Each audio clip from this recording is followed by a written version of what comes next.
Okay, the first section that we're going to be covering in Chapter 6 is over quadrilaterals. And quadrilaterals meaning just any shape that is made up of four sides. We're first going to talk about every single one of the different quadrilaterals that we're going to focus on in this chapter. Each one of these different quadrilaterals will have its name, a definition, and then together we're going to draw an illustration of what each quadrilateral would look like. The first quadrilateral here is just a parallelogram. So with a parallelogram is a quadrilateral with both pairs of opposite sides being parallel.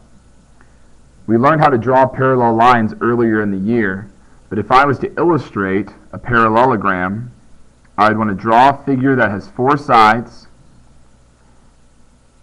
and make sure that we have opposite sides being labeled as being parallel with these arrows. Now, a couple other things that you can write down in your notes about parallelograms. If the opposite sides are parallel to one another, if we threw one of these parallelograms on a coordinate plane, we would know that since they are parallel, that their slopes would also be the exact same.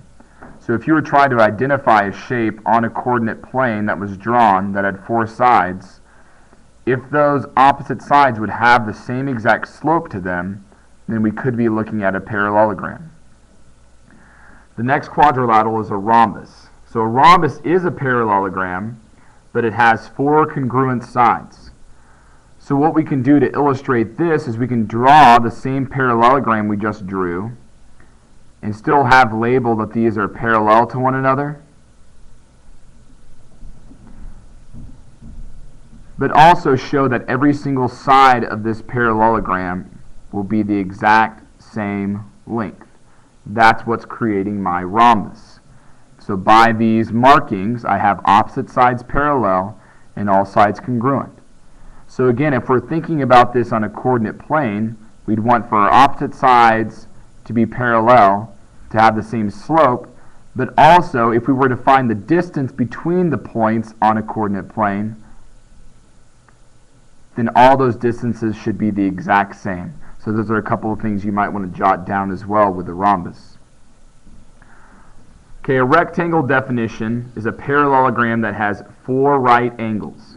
So if we were to illustrate that, I just want to draw a parallelogram where I know that all the right angles,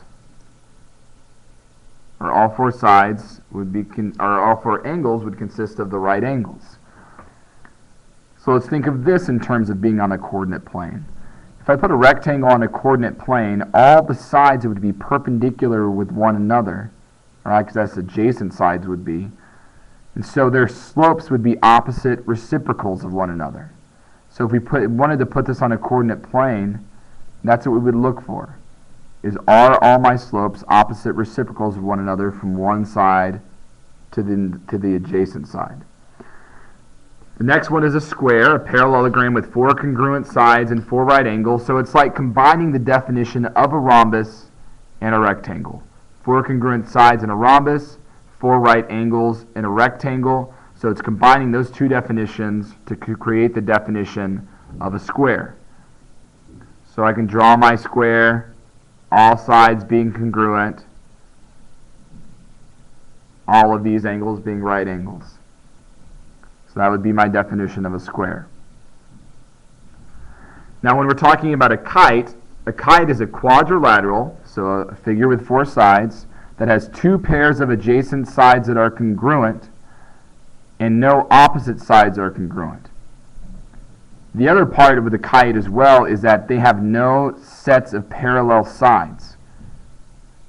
Okay, so if we were to draw an illustration of a kite, it almost looks like a diamond, except for the fact that these bottom two sides are going to be a little bit bigger than the top two. So when it says that two pairs of adjacent sides are congruent, this pair here would be congruent to one another. They are adjacent. And then this pair would be congruent to one another. Again, these opposite sides would not be equal, and these opposite sides also would not be parallel. For a trapezoid is a quadrilateral with exactly one pair of parallel sides. So we're talking about with a kite having no pairs of parallel sides. Now a trapezoid has at least one. And then it says an isosceles trapezoid is a trapezoid where the non-parallel sides are congruent. So if I'm going to draw this, I can draw a pair of parallel sides, okay, no matter how long they are, just a pair of parallel sides. And then I can connect them together. And again, it does not matter how long these sides are as long as they are parallel with one another. Make this a little nicer here. So this would be the definition of a trapezoid. These sides are parallel. These sides are not. Now if I wanted to make this an isosceles trapezoid, I would have to prove that these two sides, the ones that are not parallel, are equal to each other. So that's what I would have to prove in order for this to be an isosceles trapezoid. So those are the 6 different types of quadrilaterals that we're going to look at in this section. A couple of example problems that we're going to do. Find the value of the variables in the length of the sides in this kite. Well, I know in this kite that these adjacent sides would be equal. So I can say that 2y plus 5 is going to be equal to x plus 6 because they are adjacent. These are adjacent. This is the other pair of adjacent sides. So I can say that 2x plus 4 is equal to 3x minus 5. Now, here on the left-hand side, I have 2 different variables, a y and an x. Over here, I just have my x variables. So what I'm going to do is go ahead and use this equation and solve for x. And then once I know x, I can plug back in to solve for y, because it asks me to find the value of the variables.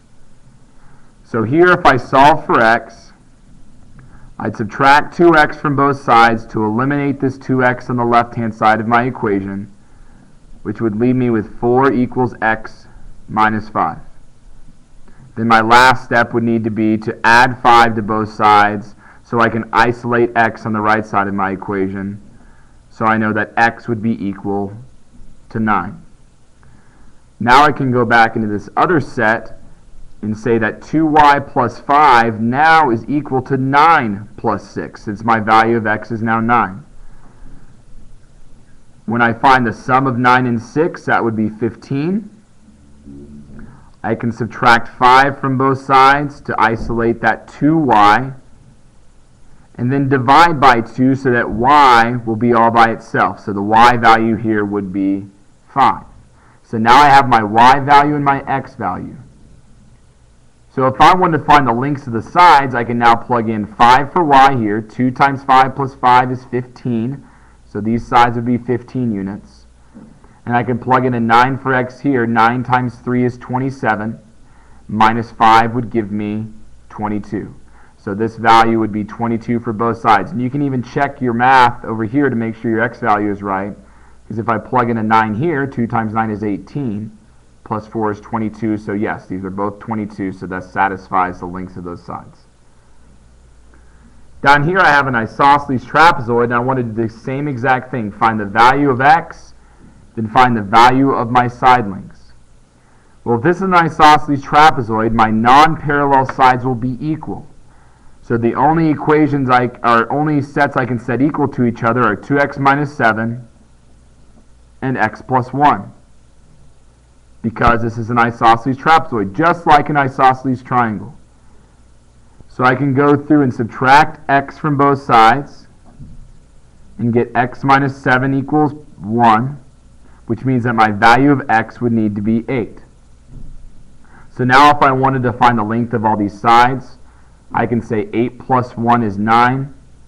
So both of these non-parallel sides would be 9. Then 8 minus 1 is 7. This side length would be 7. And then 8 times 2 is 16, minus 2 is 14. So I'd have my lengths of my sides of my isosceles trapezoid. So you can go through it now and solve for variables knowing all these different definitions of what a trapezoid is, what a kite is. What you're also going to have to do is you're going to have to figure out, if I'm given 4 points here, if I'm given 4 separate points, and I have to put them on a coordinate plane, how can I figure out what type of figure it is? So you have your kite, you have your trapezoid, and I have this list down here of the different types of quadrilaterals.